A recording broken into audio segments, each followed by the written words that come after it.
ألف لام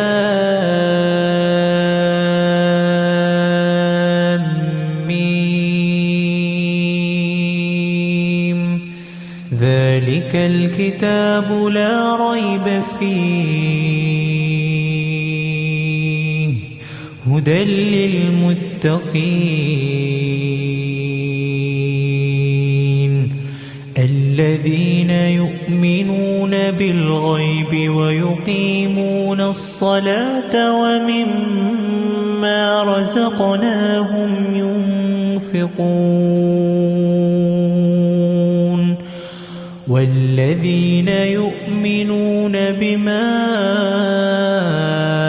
أنزل إليك وما أنزل من قبلك وبالآخرة هم